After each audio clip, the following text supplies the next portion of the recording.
Hey, welcome. Today, we're diving into something really important, a question that sits at the intersection of military service and medical science. What exactly is the link between serving in the military and getting a diagnosis for ALS? Let's get into it. Okay, let's just start with the single most important fact that gets this whole conversation started.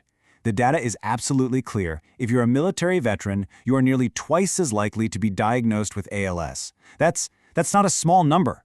It's a huge difference that just demands an explanation. And right, that's the big question, isn't it? Why? For decades, you've had researchers, veterans, and of course their families all searching for answers.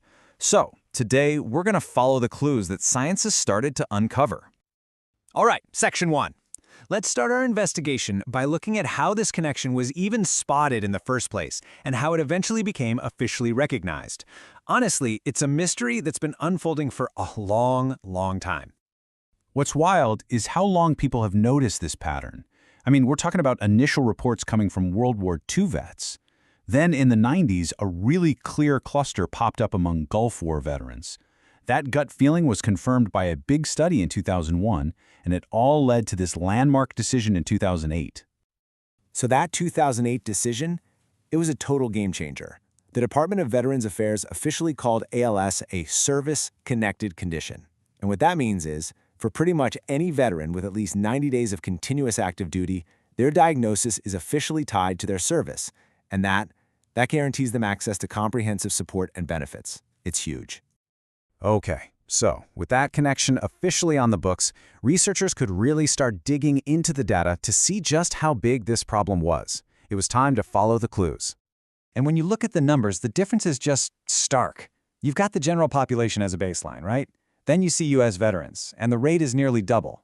But look at this. The clue gets even more specific when you look at the Air Force. The rate just skyrockets to 33 per 100,000. A difference like that tells researchers they need to look at some very specific factors.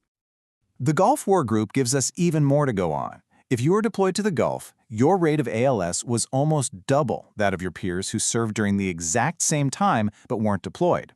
This clue points a finger directly at the deployment environment itself. Something over there was a key factor. And you know, this increased risk isn't just in one corner of the military. While the numbers bounce around a little, the risk is consistently higher right across the board. The Army, the Navy, the Air Force, they all show a significantly higher chance of an ALS diagnosis compared to civilians. But this might be the most shocking clue of them all. In some very specific, highly specialized jobs, we're talking pilots, aircrew, missile operators, the risk of getting ALS can be up to 25 times higher. 25, a number that's staggering, just screams that we have to figure out the causes. So, if the data tells us what's happening, the next question is pretty obvious, right? We have to investigate why. What is it about military service that could be creating this risk? Well, researchers have basically put together a list of primary suspects, and they're all environmental exposures you're just more likely to encounter in the military. You've got everything from pesticides and heavy metals to chemicals from jet fuel and, of course, the toxic smoke from burn pits. They're even looking into the desert dust in places like the Persian Gulf, which can carry neurotoxic bacteria. But here's the thing. It's not just about what you might breathe in or touch. The investigation is wider now. Traumatic brain injuries, or TBIs, which are all too common, seem to have a connection. So does the incredible, sustained physical stress that's just part of the job. It's looking more and more like a really complex puzzle, a combination of a lot of different things. So, with all these possible causes floating around, how are scientists actually trying to pin down the answers? Well, that brings us to the massive scientific response. And believe me, this is a huge effort. There are these massive, long-term studies going on, like the Geneva study. It's been running since 2005. Its whole purpose is to untangle that messy web of factors, to figure out how a veteran's own genes might react to what they were exposed to during their service.